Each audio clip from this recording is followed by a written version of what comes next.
En esta presentación consideraremos los objetivos del módulo de comunicación efectiva, el proceso de la comunicación y las principales barreras. Los objetivos de este módulo son comprender el proceso de la comunicación y las barreras y problemas que la afectan, conocer y aplicar herramientas que pueden ser de utilidad para mejorar la comunicación interpersonal. Entre ellas revisaremos el enfoque ganar-ganar, el análisis transaccional, la escucha empática. También vamos a reconocer la importancia de la comunicación no verbal y vamos a extraer conclusiones que se puedan aplicar y lograr que esta comunicación sea mucho más coherente entre lo que decimos y cómo lo decimos, nuestro tono de voz, el movimiento de nuestro cuerpo, y por último, elaborar conclusiones y recomendaciones que podamos aplicar en nuestra organización. Para eso es muy importante que cuando escuchen el material, cuando revisen lo que se ha propuesto, piensen en su realidad organizacional. Vamos a definir qué es comunicación. Hay muchos autores que empiezan por definir la comunicación como un proceso en que se intercambia información, mensajes. He escogido estos tres conceptos porque no dan tanto énfasis al emisor o al proceso de intercambio, sino al receptor. La comunicación, según Nieves, no se da cuando mandamos información, sino cuando ésta ha sido recibida, interpretada y comprendida. Entonces, no se puede hablar de comunicación si no ha habido comprensión e interpretación por parte del receptor. Leland confirma que la comunicación es lo que el receptor entiende, no lo que el emisor dice. Es posible que el emisor tenga una idea y crea que le haya expuesto de manera clara y ese receptor tenga exactamente la opuesta. Porque comunicar es construir significados comunes. Es que en una organización o una conversación comprendamos lo mismo cuando estamos utilizando las mismas palabras. Y esto, aunque suene bastante obvio, no es así. Hay que crear una cultura de comunicación, una cultura de paciencia para construir esos significados, porque esto toma tiempo. Podríamos tener algunas características de una comunicación eficaz.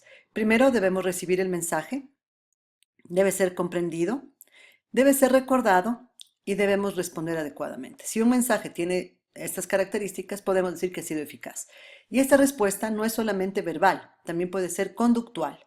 Las personas hacen cosas o dejan de hacerlas cuando han captado, comprendido y recordado un mensaje. ¿Cuáles son las características actuales de la comunicación? Primero tenemos, en muchas organizaciones, tenemos excesiva información. No es falta de información, pero la información tiene solamente una vía. No hay comunicación porque no hay doble vía, no hay retroalimentación. Tenemos una excesiva cantidad de canales. Tenemos correos electrónicos, correos de voz, mensajes de texto, teléfono satelital, intranet. La cantidad es enorme. No es una falta de canales, es falta de comunicación, falta de crear significados comunes, la falta de tiempo para dar mensajes importantes, la mala selección de los canales, lenguajes inadecuados, como vamos a ver a continuación. El proceso de la comunicación que ustedes recuerdan hablaba de un emisor que utilizaba canales, tenía un mensaje, escogía una lengua y luego llegaba a un receptor. Sonaba sencillo, pero fijémonos que el proceso comunicacional implica un mensaje que se transmite, se recibe, se decodifica y se interpreta. Y en este proceso hay muchísimos errores. El emisor tiene filtros, tiene problemas para organizar su mensaje, tiene problemas para escoger el canal, puede tener problemas para seleccionar el lenguaje adecuado.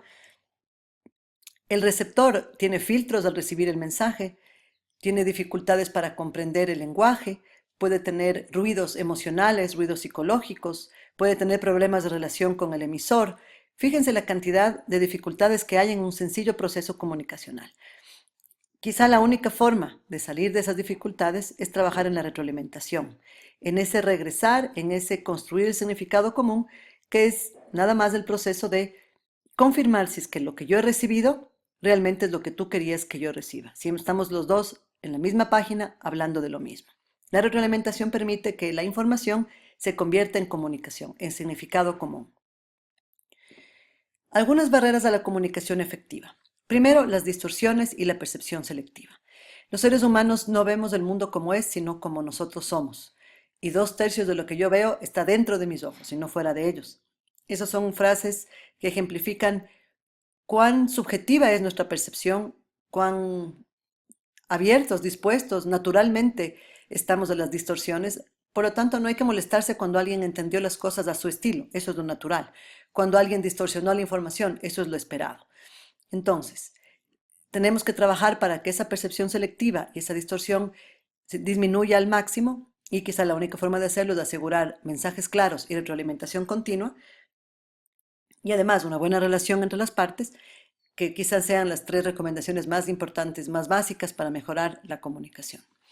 Otra barrera que es bastante común es transformar deducciones en hechos. Yo veo algo y sin confirmar que esto, o entiendo algo, y sin confirmar si esto es verdad, enseguida lo convierto en un hecho y luego lo publicito y lo doy a conocer.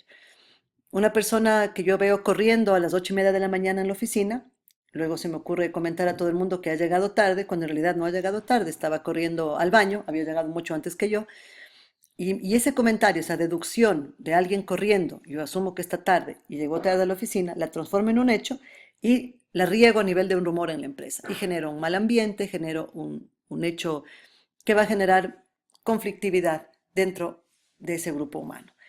Es bastante común que las personas, cuando tienen información incompleta, la rellenen de acuerdo a sus propios intereses. Otra barrera importante es la actitud equivocada. Por más que tengamos buenos emisores, tengamos mensajes claros, cuando la actitud es equivocada, es muy difícil que lleguemos a una comunicación correcta. La actitud negativa, el deseo de no compartir información, el estar cerrado a la perspectiva de otros, hace imposible una comunicación eficaz. También tenemos filtros. Los seres humanos filtramos la información gracias a nuestra percepción selectiva, y además los filtros se incrementan cuando hay muchas personas que reciben la información. Si ustedes han jugado alguna vez al teléfono dañado, saben que la información que empezó en la cadena es muy diferente a la que termina en la cadena, ya que no hay retroalimentación y no tenemos forma de saber si lo que el último receptor escuchó es lo que el emisor inicial quiso decir. Mientras más personas intervienen en un proceso comunicacional, más filtros va a haber. Esto sucede mucho en las empresas donde hay muchos niveles jerárquicos. Otros ejemplos de barreras: el mal manejo de las emociones. Es bastante común el dicho de la recomendación de no comunicar nada cuando estás en un estado emocional muy fuerte, cuando estás muy molesto, y también reconocer que las emociones del otro van a afectar su interpretación de lo que estás comunicando. Entonces, el manejo emocional es también importante. La inteligencia emocional intra e interpersonal son fundamentales para un buen comunicador. Si no sabes manejar tus emociones y no sabes comprender las de los demás, la comunicación va a tener graves barreras. Escoger adecuadamente el lenguaje, de acuerdo al nivel de las personas, de acuerdo al objetivo que estás buscando cumplir, de acuerdo si es una información muy técnica o no. El lenguaje es fundamental. La habilidad de convertir lenguaje técnico en información que todos podamos comprender no es tan común, y quizá es una de las principales barreras que encontramos en las organizaciones. Otra muy importante es el tiempo. En un mundo donde el tiempo es cada vez más escaso, las personas tienden a apresurar la comunicación y a no darle el espacio y el momento adecuado. Entonces, comunican de manera rápida en momentos y lugares inadecuados, y finalmente lo que captan los emisores, lo que captan los receptores, no es exactamente lo que se quería. Entonces, es recomendable no utilizar momentos inadecuados, o sea, escoger bien el momento para dar información, para compartir información, para comunicar cosas relevantes, y permitir tiempo para retroalimentar. Si hacemos esto al inicio y le dedicamos el tiempo que hay que dedicarle, los conflictos que tendremos posteriormente serán menores. Y por último, una barrera importante es el mal manejo de la comunicación no verbal. Si no tenemos una coherencia entre lo que decimos y nuestro tono de voz, entre lo que decimos y nuestra comunicación verbal y no verbal a nivel del cuerpo y de la mirada, vamos a crear un conflicto en el receptor. No va a saber a cuál de las dos mensajes captar, y esto puede generar mucho conflicto dentro de las organizaciones. Finalmente, la última idea que comparto en esta sesión es que la comunicación es un proceso de doble responsabilidad. Si ustedes y yo no nos comprendemos, es porque como emisora yo no me he asegurado de que existe esa comprensión, y ustedes como receptores no han pedido comprender mejor. Entonces, cuando hay problemas de comunicación, la responsabilidad es mutua y tenemos que hacer un esfuerzo mutuo. El emisor, por ser mucho más claro y confirmar la comprensión a través de una buena retroalimentación, y un receptor que ofrezca retroalimentación continua, que indique si está comprendiendo o no, y que dediquen el tiempo necesario para llegar a construir significados comunes.